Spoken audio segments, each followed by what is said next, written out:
Hi, Andy here, and welcome back to this mini-series to help you create high-impact practice sessions so you can make real progress with your guitar playing, even if you have little time to practice. So, in the first video, we went through some warm-up exercises. Then, in video 2, we focused on maximising your training component using some techniques to help you eliminate those silly playing errors and also to develop your timing skills. Now, in this video, we're going to look at the third component, which is fun. Woohoo! So it's important that you end your practice sessions with something that's just fun to end on a high. That way, you'll be looking forward to your next playing session rather than dreading it. And without doubt, the best way to do this is to play along to backing tracks. Using backing tracks is also how you can learn to develop your sense of rhythm and timing, and also develop your own phrasing and feel. It's also a good idea to jam along to something you're already comfortable playing, so you can almost focus on not playing, if you see what I mean. I know that sounds odd, but what I mean is that your playing is almost instinctive and your inherent muscle memory is doing all the hard work for you, so you can relax and focus on where you can take your playing next. I often find it's best to find a track with a simple set of repeating chords, so you don't have to think about what comes next and you can really just get into the groove. So let me show you exactly what I mean. Right, so now we've got 3 exercises to really develop your phrasing and obviously have a lot of fun as well. So you can't really do this before you have looked at our previous exercises on the timing side of things. So once you've nailed the timing, you understand how metronomes work, etc., then you can crack on with this. And this is a really good bit of fun. So first of all, I'm going to look at just playing using the timing that we've gone through before and just show you how we can play some root notes along with our chords but still keeping it in time. In other words, we're just going to embellish what we've learnt already. So what's really good is we're going to use our backing track to Knocking on Heaven's Door. So it's repeatable. It goes on and on. And I don't mean it goes on and on, but it goes on and on. So you can just keep having fun and messing around with it. So we get the metronome going now. So we won't get the metronome going because we haven't got a metronome. We'll get the backing track going and I'll get you into the feel of the counting and then I'll show you exactly what I'm doing. Okay. So what I would suggest, just 1, 2, 3. You know where we are. 1, 2, 3, 4. 1, 2, 3, 4. 1, 2, 3, 4. The chords we're going to use are G. 1, 2, 3, D, C. Okay. We'll wait for the drums to come in a bit more. Here we go.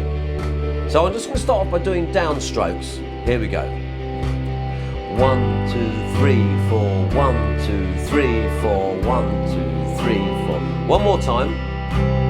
1, 2, 3, 4, 1, 2, 3, 4, 1, 2. Now we're going to hit the root note of each chord.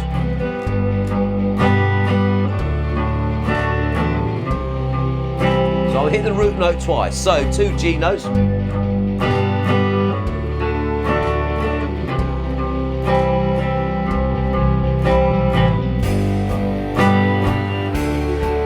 Still keeping it in time. And again we go. 1, 2, 3, 4. 1, 2, 3, 4. 1, 2, 4. And you can vary it. So you just hit 1. 1, 2, 3, 4. 1, 2, 3, 4. 1, 2, 3, 4. 1 or 3. 1, 2, 3, 4. 1, 2, 3, 4. 1, 2, 3, 4.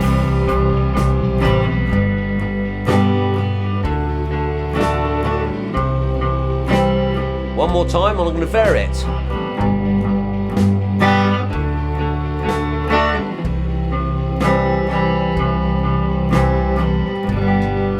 So, as you can see, 3 chords, G, D and C, you can have, suddenly you've developed a whole new range of sort of techniques and phrasing by just hitting the root note of each chord before you play the chord. And you can do it vice versa.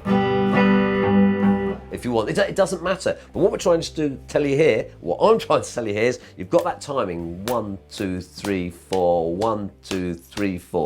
And just by putting a couple of extra notes in before you play a chord or after you play a chord, you suddenly got a whole different feel to playing the song. Right then, we're going to move on another step now. We're going to sort of add a bit of feel to our rhythm. So we're using the same G, D and C chords as well, but this one is more focused on the right hand than the left hand.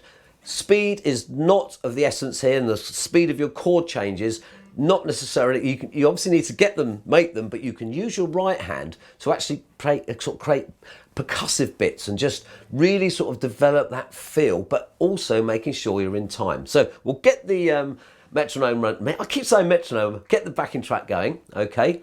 And what we'll do, we'll build it up from where we started. So you've got to start by this 1, 2, 3 thing. It's like 1, 2, 3, 4. You're getting into it already.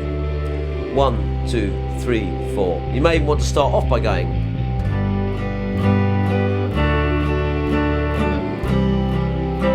And then you want to put your root notes in,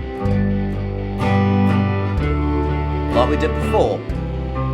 So already you've developed a bit of a...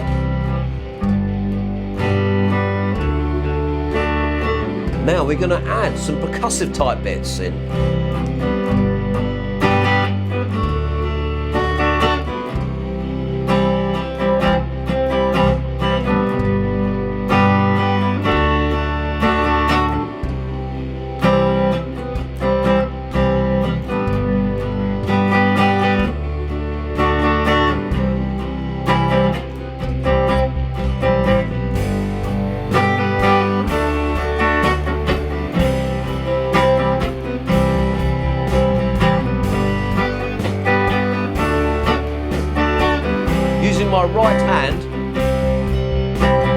I'm using my right hand just to sort of stop the notes ringing out a little bit, you know, and you can really take it to all sorts of level, increasing the volume, taking the volume down, just playing nothing but percussive bits. You know, you can do whatever you like. So I'll just do a few more examples for you.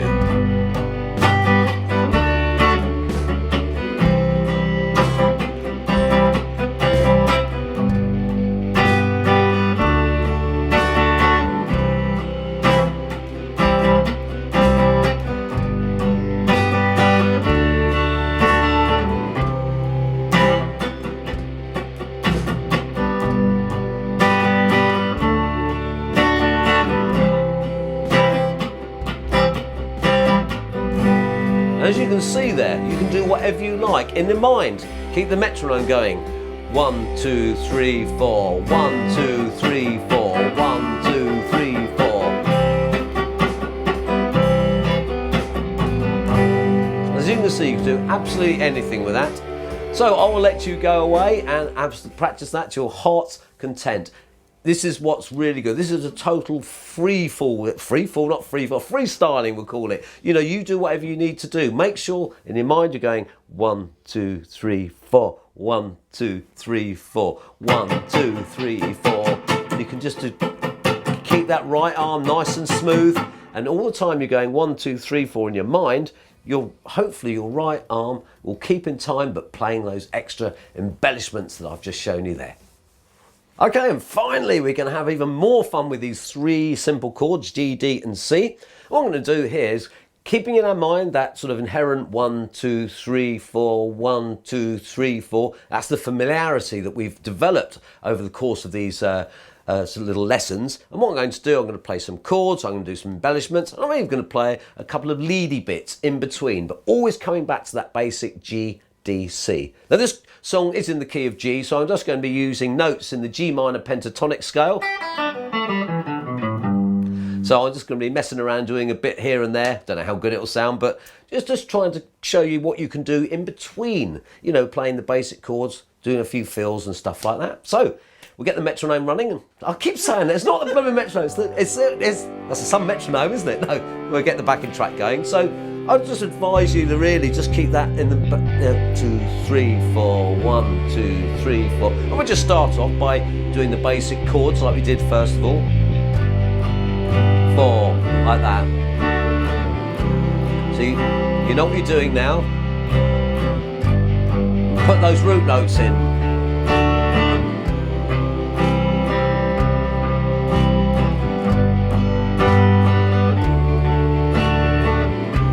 Maybe a couple of embellishments now.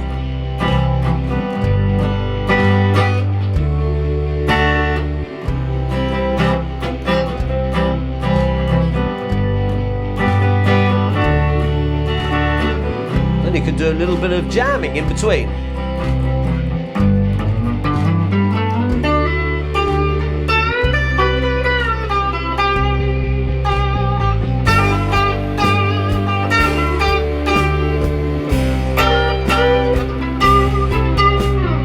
And back to the chords again.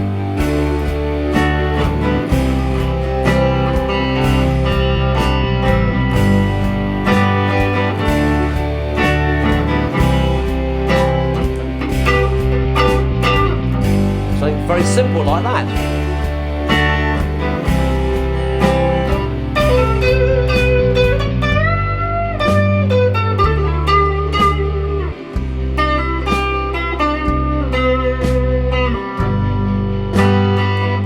So you can just have real fun just messing around.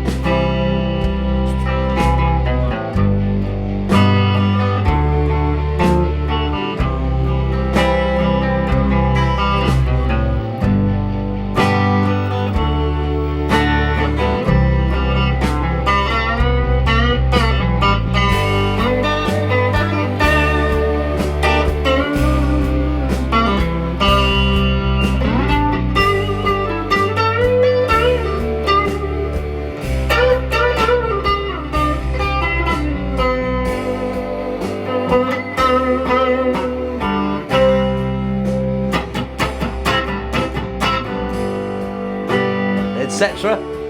etc.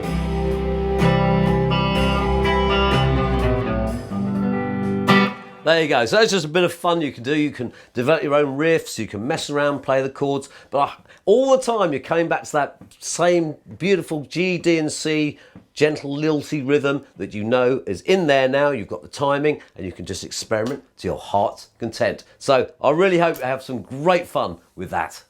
Okay, so now we've covered the basics, it's time to put them all into practice as you take the next step on your guitar journey with my 30-day challenge. Within the 30-day challenge, you have 3 clearly structured and mapped out journeys to take your guitar playing to the next level. So if your guitar playing has hit a bit of a plateau and you're frustrated with your slow progress, or you feel like you're stuck in a rut of playing the same old stuff all the time, then this 30-day challenge is definitely for you. So click the button below right now to discover how I can help you dramatically shortcut your learning curve. I guarantee you'll be absolutely amazed at what you can achieve in just the next 30 days. So click the button below right now. Okay, thank you so much for watching, and it's, as usual, it's bye for now. Oh, and all the videos in this mini-series are already waiting for you in your 30-day challenge, so you can come back to them at any time you want. Okay, click the button below right now and I'll speak to you again in just a moment.